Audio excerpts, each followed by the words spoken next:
ബീഹാറിൽ NDA സർക്കാരിന്റെ സത്യപ്രതിജ്ഞ 18-ാം തീയതി നടന്നേക്കും. നിതീഷ് കുമാർ തന്നെ മുഖ്യമന്ത്രിയായേക്കും. BJP-യിൽ നിന്ന് 2 ഉപമുഖ്യമന്ത്രിമാർ ഉണ്ടാകും. 243 അംഗ നിയമസഭയിൽ 202 അംഗങ്ങളാണ് NDAയ്ക്കുള്ളത്. മഹാസഖ്യത്തിന്റെ പ്രകടനം 35 സീറ്റിൽ ഒതുങ്ങി. അതേസമയം തുടക്കം മുതൽ തെരഞ്ഞെടുപ്പ് നീതിയുക്തമായിരുന്നില്ല എന്ന് പ്രതിപക്ഷ നേതാവ് രാഹുൽ ഗാന്ധി വിമർശിച്ചു. രാകേഷ് വിവരങ്ങളുമായി ചേരുന്നു. രാകേഷ്, ഏത് രീതിയിൽ മുന്നോട്ട് പോകാനാണ് NDAയുടെ തീരുമാനം ബീഹാറിൽ? അശ്വതി, ചരിത്ര വിജയങ്ങളിൽ ഒന്നാണ് NDA ബീഹാറിൽ നേടിയിട്ടുള്ളത്. അവരുടെ തന്നെ കണക്കുകൾ നോക്കുകയാണെങ്കിൽ അവരുടെ ഏറ്റവും മികച്ച രണ്ടാമത്തെ വിജയം എന്ന് പറയാം. 206 2010 നേടിയ സീറ്റുകൾ, അതിനോട് ചേർന്ന് നിൽക്കും ഇപ്പോഴത്തെ പ്രകടനം. 202 സീറ്റുകളിലാണ് NDAക്ക് വിജയിക്കാൻ സാധിച്ചിട്ടുള്ളത്. കഴിഞ്ഞ തെരഞ്ഞെടുപ്പിനെ അപേക്ഷിച്ച് 81 സീറ്റുകൾ അധികം നേടിയാണ് തുടർഭരണം അവിടെ നിതീഷ് കുമാർ നേടിയിട്ടുള്ളത്. ഇന്ത്യ സഖ്യമാകട്ടെ 79 സീറ്റുകൾ കഴിഞ്ഞ തവണത്തിൽ നിന്ന് കുറഞ്ഞു. 35 എന്ന നമ്പറിൽ അവർ ഒതുങ്ങി നിൽക്കുകയാണ്. ഇന്ത്യ സഖ്യത്തെ സംബന്ധിച്ച്, ആ മുന്നണിയെ നയിക്കുന്ന RJDയെ സംബന്ധിച്ച് സമീപകാലത്തെ ഏറ്റവും മോശം പ്രകടനത്തിലേക്ക് കൂപ്പുകുത്തിയിരിക്കുന്നു. മറ്റുള്ളവർ എല്ലാ കാലത്തും ബീഹാറിൽ നിർണായകമാകാറുണ്ട്. കഴിഞ്ഞ തവണ 20% വോട്ടുകൾ മറ്റുള്ളവർ നേടിയതാണ്. ഇത്തവണ മറ്റുള്ളവർ നേടിയത് 6 സീറ്റുകളാണ്. 6 സീറ്റിൽ 5ഉം ഒവൈസിയുടെ AIMIM ആണ് നേടിയിട്ടുള്ളത്. ഇതാണ് ബീഹാറിലെ സാഹചര്യം. അതിൽ തന്നെ NDAയിലേക്ക് ഈ കണക്കുകൾ വരികയാണെങ്കിൽ BJP 89 സീറ്റ് നേടി ഏറ്റവും വലിയ ഒറ്റക്കക്ഷിയാകുന്നു. ബീഹാറിൽ നിയമസഭയിൽ ആദ്യമായാണ് BJP ഏറ്റവും വലിയ ഒറ്റക്കക്ഷിയാകുന്നത്. JDU 85 സീറ്റ് നേടിക്കൊണ്ട് BJPക്ക് തൊട്ടു പിന്നാലെയുണ്ട്. പക്ഷേ കഴിഞ്ഞ തവണത്തെ പ്രകടനം നോക്കുമ്പോൾ വലിയൊരു തിരിച്ചുവരവ് JDU നടത്തിയിട്ടുണ്ട്. കഴിഞ്ഞ തവണ LJP JDUവിനെതിരെ മാത്രം സ്ഥാനാർത്ഥികളെ നിർത്തിയത് കൊണ്ടാണ് ഒരു വലിയ തിരിച്ചടി കഴിഞ്ഞ തവണ ഉണ്ടായത്. ഇത്തവണ അങ്ങനെ നോക്കുമ്പോൾ JDU 42 സീറ്റാണ് വർദ്ധിപ്പിച്ചിട്ടുള്ളത്. LJP കഴിഞ്ഞ തവണ ഒറ്റയ്ക്ക് മത്സരിച്ച് 1 സീറ്റിലാണ് ജയിച്ചത്. 6% വോട്ട് അന്ന് നേടി. ഇത്തവണ 29 സീറ്റിൽ മത്സരിച്ച് 19 സീറ്റ് നേടി. ആ മുന്നണി എത്ര സീറ്റ് നൽകിയോ അതിനോട് നീതീകരിക്കുന്ന ഒരു പ്രകടനം ചിരാഗ് പാസ്വാൻ നടത്തിയിരിക്കുന്നു. HIM ജിതൻ റാം മാഞ്ചിയുടെ പാർട്ടിയാണ്. അവർ 5 സീറ്റ് നേടിയിട്ടുണ്ട്. RLM 4 seat. ഇതാണ് NDAയുടെ കണക്കുകൾ. അതിൽ തന്നെ ഇനി ഇന്ത്യ സഖ്യത്തിലേക്ക് വരുമ്പോഴാണ് തകർച്ചയുടെ വ്യാപ്തി വ്യക്തമാവുക. RJD 75 എന്ന നിലയിൽ നിന്നാണ് 25ലേക്ക് ചുരുങ്ങിയത്. അതായത് കഴിഞ്ഞ തവണ നിയമസഭയിലെ ഏറ്റവും വലിയ ഒറ്റകക്ഷിയായ പാർട്ടി, ആ പാർട്ടി 25 സീറ്റിലേക്ക് ചുരുങ്ങിയിരിക്കുകയാണ്. സമീപകാലത്തെ RJDയുടെ ഏറ്റവും മോശം പ്രകടനം. കോൺഗ്രസ് വീണ്ടും താഴേക്ക് പോകുന്നതാണ് ബീഹാറിൽ കണ്ടത്. കഴിഞ്ഞ തവണ 19 മോശം സ്ട്രൈക്ക് റേറ്റ് ആയിരുന്നു കഴിഞ്ഞ തവണയും ഉണ്ടായിരുന്നത്. അതിപ്പോൾ 19ൽ നിന്ന് 6 ചുരുങ്ങിയിരിക്കുന്നു. CPMLനെ സംബന്ധിച്ചും തിരിച്ചടിയാണ്. കഴിഞ്ഞ തവണ ഇന്ത്യ സഖ്യത്തിലെ ഏറ്റവും നല്ല സ്ട്രൈക്ക് റേറ്റ് ഉണ്ടാകുന്ന, ഏതാണ്ട് 53% സ്ട്രൈക്ക് റേറ്റ് ഉണ്ടാകുന്ന പാർട്ടി 2 സീറ്റിലേക്ക് ഒതുങ്ങുന്നു.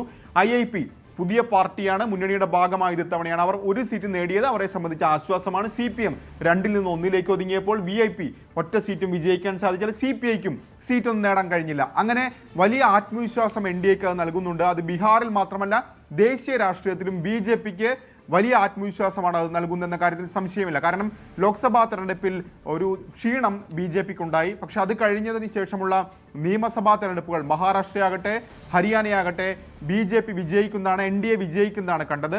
അതിനുശേഷം ഇപ്പോൾ ബീഹാറിൽ കൂടി വലിയൊരു നേട്ടമുണ്ടാക്കാൻ NDAക്ക് സാധിച്ചു എന്ന് പറയുമ്പോൾ അവരെ സംബന്ധിച്ചത് ആത്മവിശ്വാസം വർദ്ധിപ്പിക്കുകയാണ്. അതിൻ്റെ പ്രകമ്പനം സ്വാഭാവികമായും ദേശീയ രാഷ്ട്രീയത്തിലും പ്രതികരിക്കും എന്ന കാര്യത്തിൽ സംശയമില്ല. മറിച്ചായിരുന്നെങ്കിൽ തന്നെ നരേന്ദ്രമോദി അടക്കമുള്ള നേതാക്കൾ സ്വാഭാവികമായും ചോദ്യം ചെയ്യപ്പെടുമായിരുന്നു. കാരണം അവിടെ കൂട്ടുകക്ഷി സർക്കാരാണ് ഭരിക്കുന്നത്. ഇന്നലെ ഏതായാലും നരേന്ദ്രമോദി കടുത്ത വിമർശനം കോൺഗ്രസിനെതിരെയൊക്കെ തന്നെ ഉന്നയിച്ചിരുന്നു. ഒപ്പം നിതീഷ് കുമാർ തന്നെയായിരിക്കും, അദ്ദേഹത്തിന്റെ വികസനത്തിന് വോട്ട് വീണു എന്ന സൂചനയൊക്കെ നൽകിക്കൊണ്ട് നിതീഷ് കുമാർ തന്നെയായിരിക്കും നയിക്കുക എന്ന സൂചന നൽകിയിട്ടുണ്ട്. കാരണം ഏറ്റവും ഒടുവിലാണ് BJP നിതീഷിനെ തന്നെ മുഖ്യമന്ത്രി സ്ഥാനാർത്ഥി ആണ്, നിതീഷ് തന്നെയാണ് നയിക്കുക എന്ന പ്രഖ്യാപനത്തിലേക്കൊക്കെ തന്നെ എത്തിയത്. ഏതായാലും നിതീഷ് കുമാറിനെ വാനോളം പുകഴ്ത്തിയിട്ടുണ്ട് പ്രധാനമന്ത്രി നരേന്ദ്രമോദി. ഇപ്പോൾ ലഭിക്കുന്ന വിവരമനുസരിച്ച് 18-ാം തീയതിയായിരിക്കും NDA സർക്കാരിന്റെ സത്യപ്രതിജ്ഞ. അങ്ങനെയെങ്കിൽ നിതീഷ് കുമാർ വീണ്ടും മുഖ്യമന്ത്രിയായി അധികാരമേൽക്കാൻ തന്നെയാണ് സാധ്യത. നിതീഷ് കുമാർ മുഖ്യമന്ത്രിയായ സ്വാഭാവികമായും ഉപമുഖ്യമന്ത്രി സ്ഥാനം BJPക്കാണ്. നിലവിൽ 2 ഉപമുഖ്യമന്ത്രിമാരും വലിയ മാർജിനിൽ അവിടെ വിജയിച്ചിട്ടുണ്ട്. താരാപൂരിൽ നിന്ന് സാമ്രാജ് ചൗധരി വിജയിച്ചിട്ടുണ്ട്. ഒപ്പം തന്നെ ലക്കിസരായിൽ നിന്ന് VK സിൻഹയും വിജയിച്ചിട്ടുണ്ട്, വിജയ്കുമാർ സിൻഹയും വിജയിച്ചിട്ടുണ്ട്. ഇനി അവർ തന്നെയായിരിക്കുമോ ഉപമുഖ്യമന്ത്രിമാർ, അതോ മറ്റു പേരുകളിലേക്ക് BJP കടക്കുമോ തുടങ്ങിയ ചോദ്യങ്ങളൊക്കെ തന്നെ ബാക്കിയാണ്. അത്തരം ചർച്ചകളിലേക്ക് BJPയും JDU നേതൃത്വവും NDAയിലെ മറ്റു കക്ഷികളും കടക്കേണ്ട സമയമായിരിക്കുന്നു. ഇന്നും നാളെയും ഒക്കെയായി തന്നെ അത്തരം ചർച്ചകളിലേക്ക് കടക്കും. മറുവശത്ത് ഇന്ത്യ സഖ്യത്തെ സംബന്ധിച്ച് അവർക്ക് വലിയ ക്ഷീണം, വലിയ തിരിച്ചടി ഉണ്ടായിരിക്കുന്നു. രാഹുൽ ഗാന്ധിയുടെ പ്രതികരണം ഏറ്റവും ഒടുവിലായി വന്നിട്ടുള്ളത് ഈ തെരഞ്ഞെടുപ്പ് ഫലം അത് അത്ഭുതപ്പെടുത്തുന്നു. പക്ഷേ ആദ്യം മുതലേ ഒരു നീതീകരിക്കാത്ത നടപടി അല്ലെങ്കിൽ നീതിയുക്തമായ നടപടി കമ്മീഷന്റെ ഭാഗത്ത് നിന്ന് ഉണ്ടായിട്ടില്ല. അത്തരം വിമർശനങ്ങൾ രാഹുൽ ഗാന്ധി ഉന്നയിക്കുന്നുണ്ട്. ഏതായാലും ഇന്ത്യ സഖ്യത്തിലെ നേതൃത്വവും സ്വാഭാവികമായും ചോദ്യം ചെയ്യപ്പെടാനുള്ള സാഹചര്യമുണ്ട്. കാരണം ഒരു പ്രതീക്ഷിക്കാത്ത തോൽവിയാണെങ്കിൽ പോലും ഇതൊരു വലിയ തോൽവിയായി മാറിയിരിക്കുന്നു. അങ്ങനെയെങ്കിൽ ഇന്ത്യ സഖ്യത്തിന്റെ ഇനിയുള്ള പ്രതികരണം എന്ത്? പ്രത്യേകിച്ച് തൃണമൂൽ കോൺഗ്രസിലെ ചില നേതാക്കളൊക്കെ തന്നെ പരസ്യമായി പ്രതികരിച്ചു കഴിഞ്ഞു. മമതാ ബാനർജിക്കാണ് BJP നേരിടാനുള്ള ശക്തിയെന്ന്. ബംഗാളിൽ അത് പലതവണ മമത കാണിച്ചു തന്നിട്ടുള്ളതാണെന്നൊക്കെ തന്നെ പ്രതികരണം നടത്തിയിട്ടുണ്ട്. അപ്പോൾ സ്വാഭാവികമായും എന്തായിരിക്കും ഇനി ഇന്ത്യ സഖ്യത്തിലെ മറ്റു കക്ഷികളുടെ പ്രതികരണം തുടങ്ങിയ കാര്യങ്ങളൊക്കെ തന്നെയാണ് വരും മണിക്കൂറിൽ വരാനിരിക്കുന്നത്. രാകേഷ്, നമ്മൾ ഇന്നലെയൊക്കെ ചർച്ച ചെയ്ത കാര്യമാണ്. എന്താണ് അവിടെ ഇത്രയ്ക്ക് NDAക്ക് ഇത്രയും പിൻബലം നൽകിയത്, എന്തൊക്കെ ഘടകങ്ങളാണ് അവിടെ തെരഞ്ഞെടുപ്പിനെ നിയന്ത്രിച്ചത് എന്നുള്ള കാര്യങ്ങൾ, ഏതൊക്കെ ഘടകങ്ങൾ അവിടെ ബാധിച്ചു എന്നുള്ള കാര്യങ്ങൾ, അതിനെയൊക്കെ നോക്കുമ്പോൾ ഏതൊക്കെയാണ് പ്രധാന ഫാക്ടേഴ്സായി നിൽക്കുന്നത്? ആശ്വതി, സഖ്യ രൂപീകരണം മുതൽ തെരഞ്ഞെടുപ്പ് ക്യാമ്പയിൻ വരെ അങ്ങനെ ചുരുക്കി പറയാം. പ്രത്യേകിച്ച് ഇലക്ഷൻ എഞ്ചിനീയറിംഗ് എന്നത് വളരെ കൃത്യമായി നടപ്പാക്കിയിട്ടുണ്ട് NDA നേതൃത്വം, അതിൽ തന്നെ BJP. കാരണം സഖ്യങ്ങൾ, അതിൽ ചെറു കക്ഷികളെയൊക്കെ തന്നെ കൂട്ടിയോജിപ്പിച്ചുകൊണ്ടൊരു പ്രകടനം BJP NDA നേതൃത്വം നടത്തിയിരുന്നു. കഴിഞ്ഞ തവണ ചിരാഗ് പുറത്തു നിന്നുകൊണ്ട് എന്ത് പ്രശ്നമുണ്ടാക്കിയെന്ന് മുന്നണി നേതൃത്വത്തിന് നല്ലപോലെ അറിയാം. അപ്പോൾ ചിരാഗ് ഇത്തവണ ഭാഗമായി. ഒപ്പം തന്നെ വിവിധ സമുദായങ്ങൾ അല്ലെങ്കിൽ ജാതികളെയൊക്കെ തന്നെ പ്രതികരിക്കുന്ന ചെറു പാർട്ടികളൊക്കെ തന്നെയുണ്ട്. ഇപ്പോൾ RLM ഉപേന്ദ്ര കുശ്വാഹയുടെ പാർട്ടിയാണ്. കുശ്വാഹ വിഭാഗം ബീഹാറിന്റെ ജനസംഖ്യയുടെ 5 മുതൽ 6% വരെ വരും. ജിതൻ റാം മാഞ്ചിക്ക് സ്വന്തമായി വോട്ട് ബാങ്ക് ഉണ്ട്, പ്രത്യേകിച്ച് ഗയ അടക്കമുള്ള ജില്ലകളിൽ. അപ്പോൾ അവർക്ക് കൃത്യമായ സീറ്റുകൾ നൽകി. പസ്വാൻ വിഭാഗം ഏതാണ്ട് 6% വരും. ചിരാഗ് പാസ്വാന് 29 സീറ്റ് നൽകി. അത് മറ്റു ചില ലക്ഷ്യങ്ങൾ കൂടി മുന്നിൽ കണ്ടുകൊണ്ടാണ്. JDUവിനെ ഒന്ന് നിലയ്ക്ക് നിർത്തുക എന്ന ലക്ഷ്യമൊക്കെ തന്നെ ചിരാഗ് പാസ്വാനെ കൂടുതൽ സീറ്റ് നൽകിയതിന് പിന്നിലുണ്ടായിരുന്നു. പക്ഷേ അതിനനുസരിച്ചുള്ള പ്രകടനം ചിരാഗിന്റെ ഭാഗത്തുണ്ടായി. ഇനി പ്രചാരണ രീതിയിലേക്ക് വരികയാണെങ്കിൽ അത് ക്ഷേമ പദ്ധതികൾ പലതും പ്രഖ്യാപിച്ചിട്ടുണ്ട്. പ്രത്യേകിച്ച് സ്ത്രീകളടക്കം പല കാലങ്ങളിലായി നിതീഷിന് വോട്ട് ചെയ്യുന്നവരാണ്.